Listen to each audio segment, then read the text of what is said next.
I actually want to hit something that I think is highly relevant to all of us today as we think about where we sit in the world as Jews, as Israelis, and see if we can take something perhaps slightly more challenging out of this week's portion. So when I was a kid, there was a famous kind of kids Jewish singer whose name was Uncle Moishe. And Uncle Moishe, with his catchy tunes, actually formed some of my thinking about this week's portion for way too many decades. And Uncle Moishe had this song, which I won't sing to you because I'm totally tone deaf, but it starts with Vayishlach Yaakov.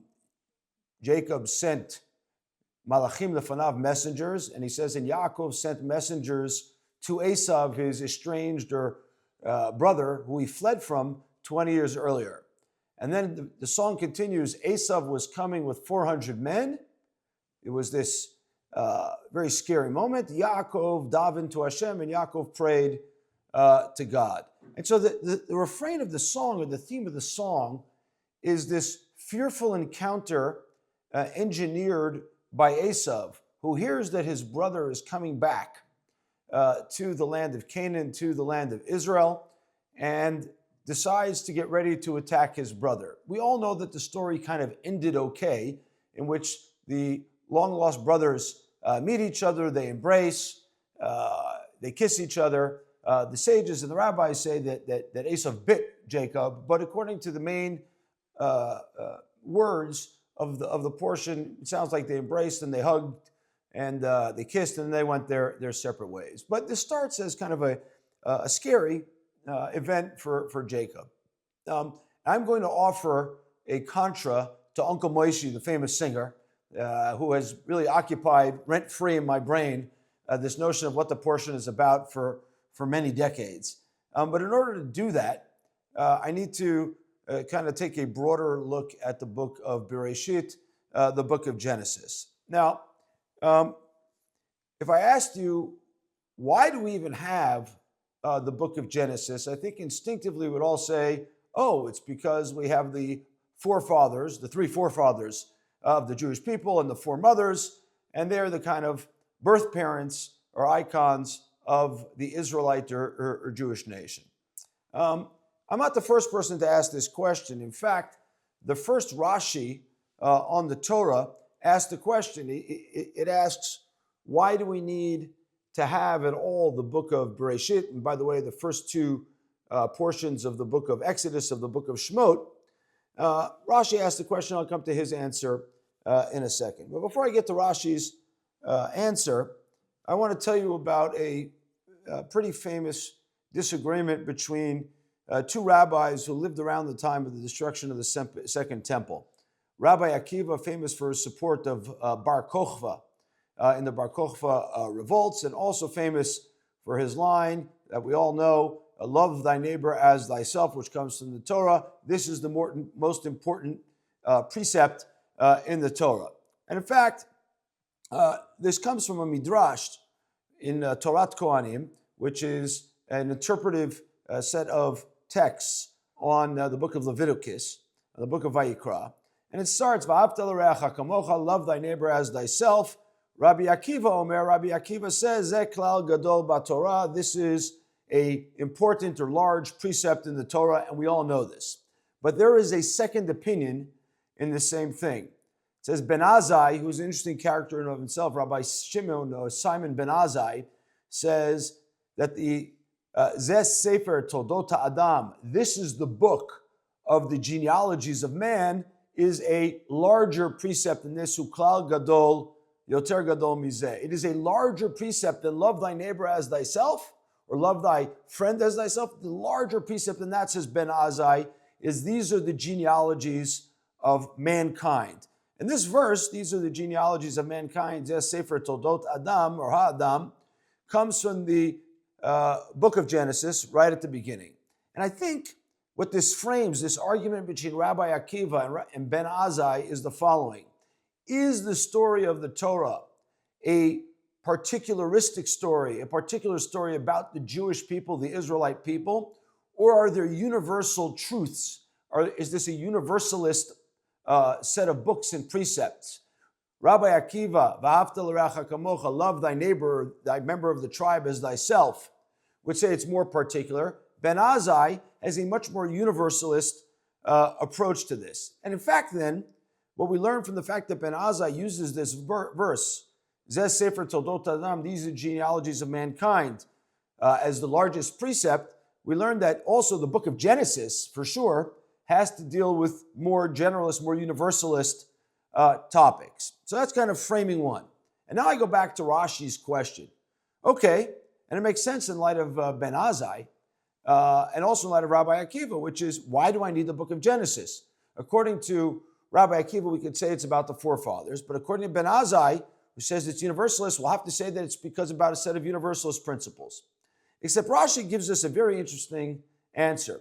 He says, you know what the reason is? And I'll read it to you in a second in English. The reason is for the land of Israel. And he quotes Rabbi Yitzchak. He says, the Torah should have started with a verse in Exodus, this month shall be for you, which is the beginning of the Jewish calendar, which is the first commandment given to Israel. What is the reason then that it commences with the account of creation? Meaning, why do I need the book of Genesis? Because he, God, has declared to his people the power of his works in giving them the heritage of nations, which is a verse from Psalms. And listen carefully. Says Rabbi Yitzchak that Rashi brings, for should the nations of the world say to Israel, you are robbers because you conquered the lands of the 7 nations of Canaan. If this sounds familiar, settler colonialists, it comes from here. They, Israel, may reply to them, all the earth belongs to the Blessed Holy One, to God. He created it in creation and gave it to whom was right in his eyes.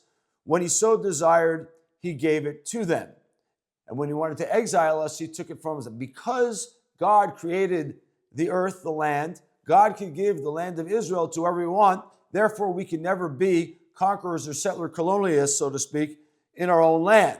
And so the reason for the book of Genesis, says Rashi in the name of Rabbi Yitzchak, is so that we have rights to the land of Israel. And so, why do we have the book of Genesis? Well, it could be universalist. Rashi would say it's so we have the rights to the land of Israel.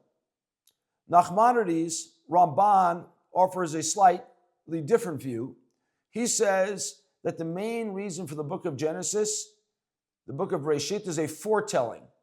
Ma'aseh avot siman labanim, that which the forefathers do and say becomes a sign, becomes a foretelling, becomes an indicator for their children, meaning for us, meaning the same things that our forefathers went through. Just like Abraham went to exile in Egypt, so too his great-great-grandchildren would go to exile in Egypt, and so on and so forth. And Nachmanides charts this throughout the book. So another reason for the book of Genesis is that the stories of the fathers, the forefathers, are for their sons thereafter. And I now want to make a radical claim that will take us to this week's portion of Vayishlach and my own picking a fight with Uncle Moishi, the songwriter. The radical claim is that the nature of the book of Genesis, Bereshit, is to talk about the interaction of Israel with world powers. How do we interact with all of the powers of the world as a sovereign nation, as a people with a purpose, with the goal being to spread what I called in the title creed, which really is, in this case, blessing. And I want to dwell for a second on what the word blessing means. Very, very clearly, the word blessing, beracha, in Hebrew, means material blessing. If you want a long dwelling on this topic, you can read my book. I spent a lot of time on this specifically. So the notion of the book of Bereshit, of Genesis, is actually that Israel will inevitably interact with the global powers or regional powers. And we have a purpose in this interaction, and that is to bring for them blessing. And that blessing should enable us to spread the word of the monotheistic God. When Avram, comes to the land of Israel and God tells him, Lech Lecha, go forth. What does he say to him? He says, go forth from your land and from your family and from your father's house to the land that I will show you. We know that's the land of Canaan, the land of Israel. And what does God promise Abraham? He promised him, I will make you into a great nation, and I will bless you and make your name great, and you shall be a blessing. You will become a great nation. You will be blessed, and you shall be a blessing. But most importantly, and I will bless those who bless you, and one who curses you I will curse. And all the families of the land will be blessed through you. This is not just some sort of metaphysical thing where if you do the right thing, people get blessed with you.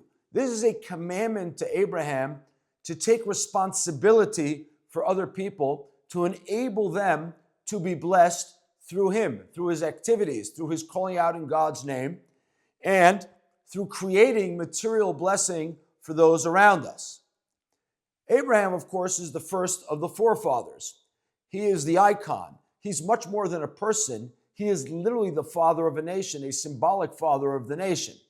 This is a giant symbol. And so the nature of the people of Israel must be this: to be a blessing, to call out in God's name, which is exactly what Abraham does, and to enable the people of the world, the people of the region, the nations around us, to be blessed through you. Now, nobody can be blessed through us without interaction.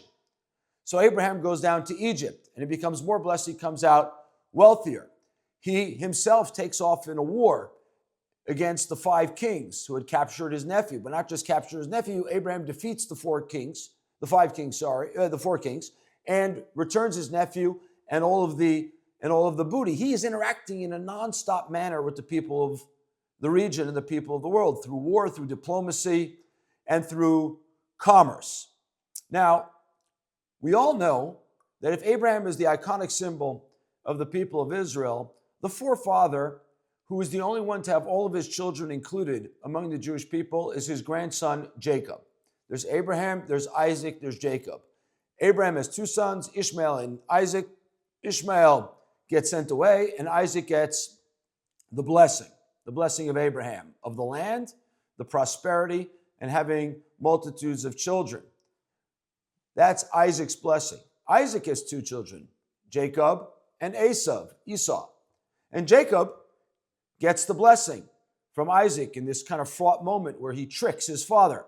But nonetheless, he gets the blessing, and Esau is pushed out. And when Jacob then runs away because Esau is going to kill him and because his mother Rebekah sends him away to find a wife, God blesses him. As he's leaving the land of Israel, before he leaves the land, God says to him, your offspring will be like the dust of the earth, and you shall burst forth to the west, to the east, the north, and the south. And all the families of the land will be blessed through you and your offspring. If this reminds you of the blessing to Abraham, it's not an accident. It is exactly just like it was said to Abraham, all the families of the land will be blessed through you.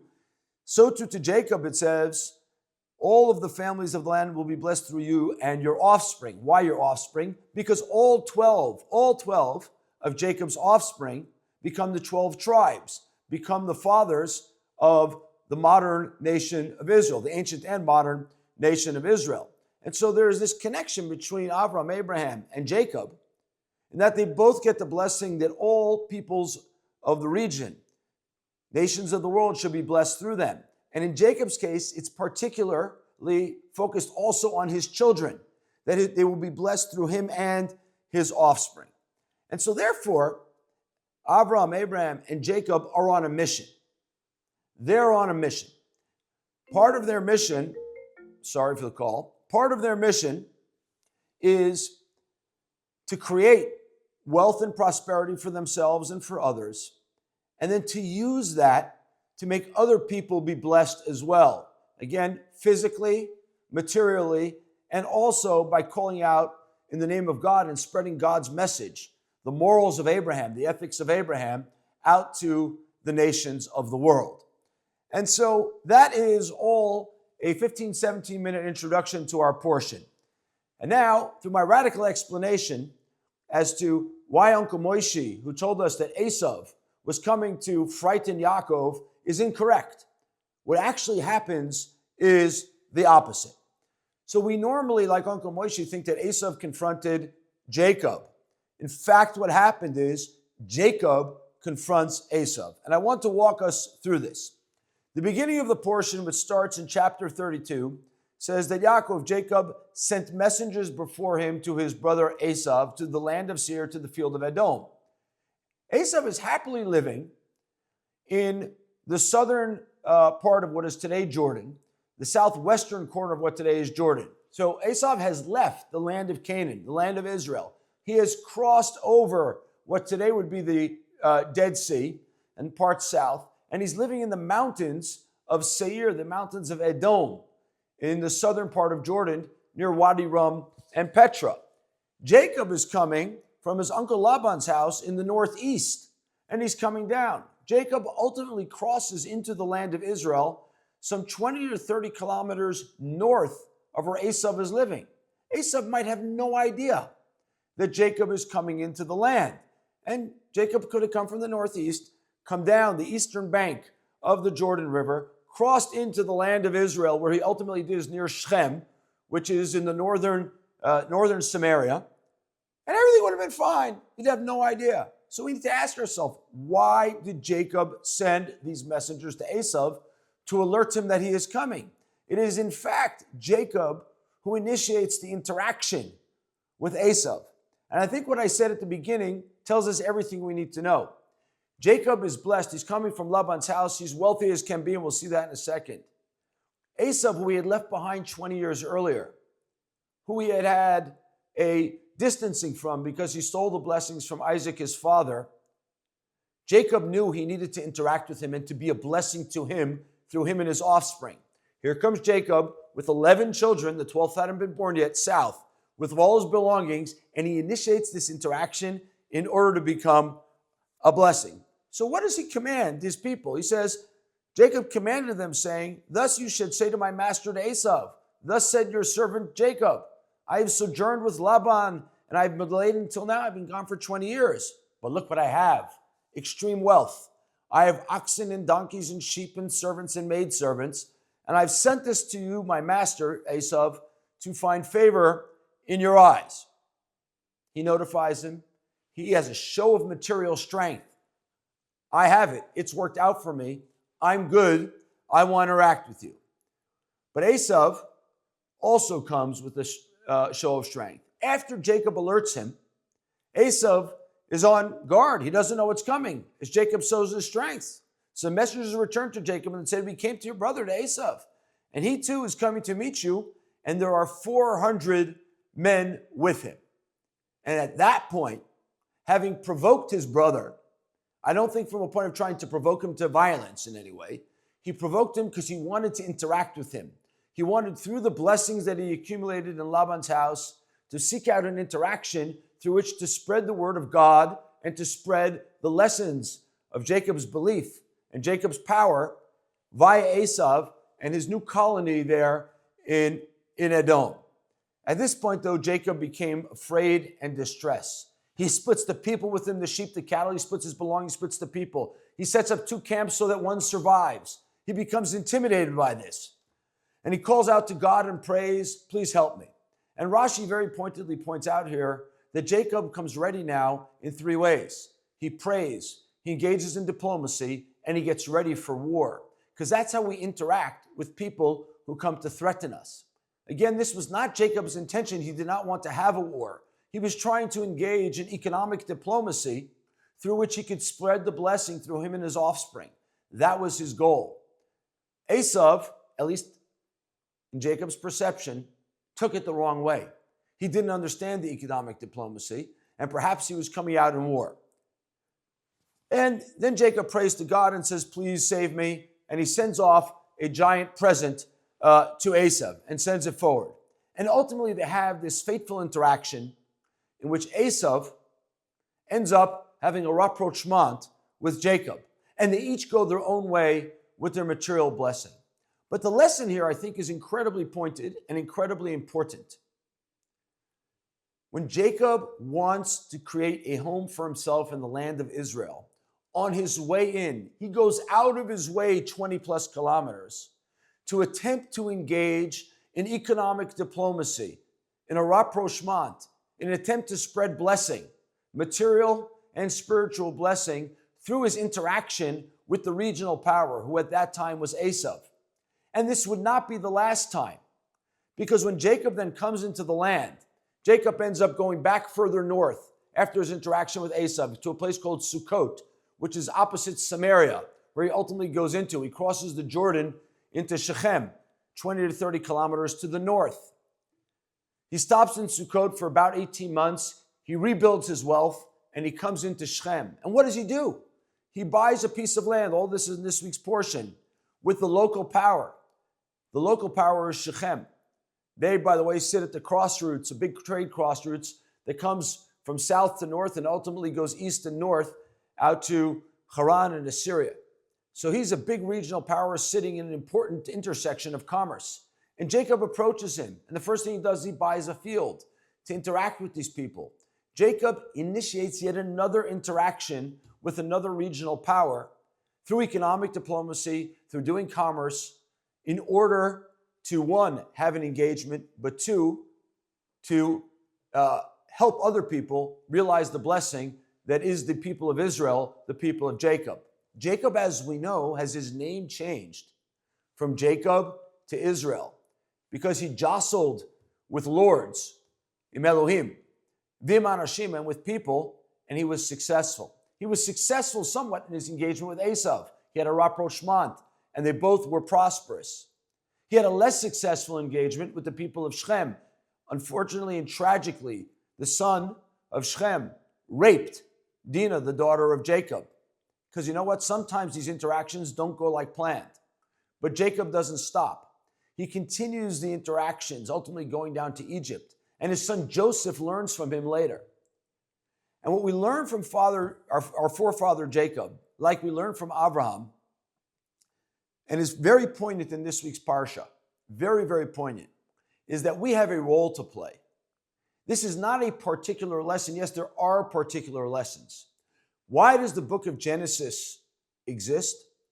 The book of Bereshit exists to teach us the lesson that we have a place in the world, and that our place in the world must force us, even when it's complicated, even when it's challenging, even when sometimes it doesn't have a good ending or a good middle, that we have to keep at it. We need to keep after these interactions. Our goal is to become a prosperous people. That is part of the blessing to Abraham. He leaves his hometown of Haran with much property. Rechush is a word that comes 7 times in the portion about Abraham. He builds more prosperity, and he uses it to do good, to save captives from captivity, to engage in wars that are just wars, and to spread prosperity in the name of God out there. His grandson Jacob does the same thing. He instigates and initiates this interaction with Esau. He doesn't bait him. He wants to engage. He says, 1 + 1 = 3 in this region. We can combine forces. We can call out in the name of God, one monotheistic God, and we create more prosperity in this region by interacting and engaging peacefully through the economic diplomacy. He tries the same thing again with Shechem when he comes into the land of Israel. Again, then it had a less good outcome. And then he keeps at it. And ultimately, this is the charge to us also in this day and age. Times can get complicated like they did for Jacob. There can be violence, which there was. There can be rape, which there was. There can also be prosperity, which there is, for the people of Israel and for the Jews of the world. The big question and the challenge to us is, what do we use that for? That wealth, that prosperity. Do we engage or do we hide? Do we engage with other people, even at risk to ourselves? I remind you, Jacob instigated, and Esau came to him with 400 people, and Jacob was scared out of his wits. He was scared out of his wits, rightfully so, in his perception. Maybe this one is also not going to go well. He already had a trauma from his time in Laban's house, who ultimately cheats him in his engagement with him. This is complicated. But just because something is complicated does not mean we shirk our responsibility. Does not mean we shirk and shy away from the challenge of economic diplomacy, of political diplomacy, of spreading the values of God and Abraham to the whole world. So why is there a Sefer Bereshit? Why is there a book of Genesis?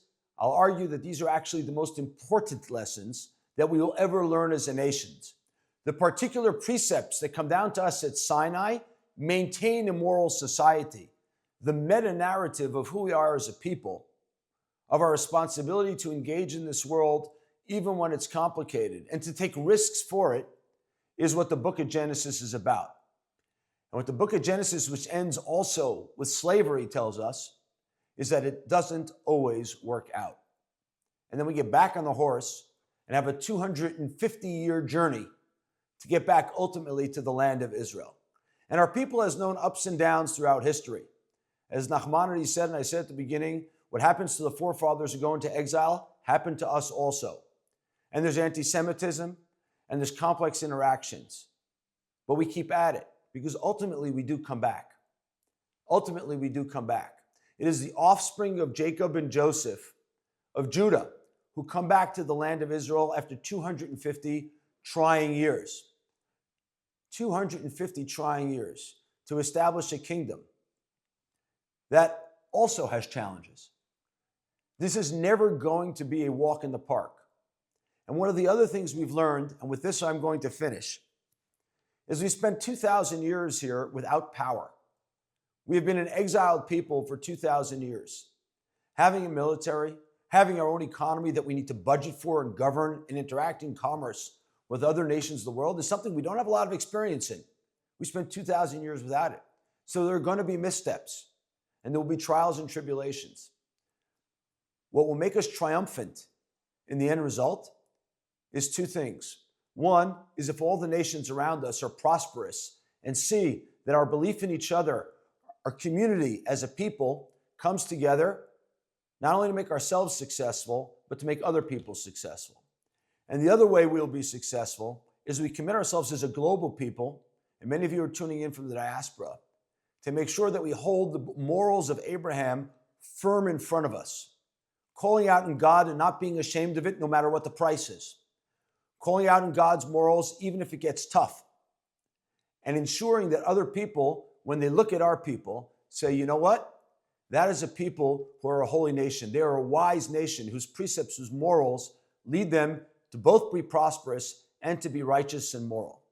And with that, I want to wish everybody a Shabbat Shalom and just encourage us, despite whatever setbacks we have, to keep going, to engage with other people, to engage with other countries, to be out there. That is God's calling to us and the meaning of Sefer Bereshit, the book of Genesis. Shabbat Shalom.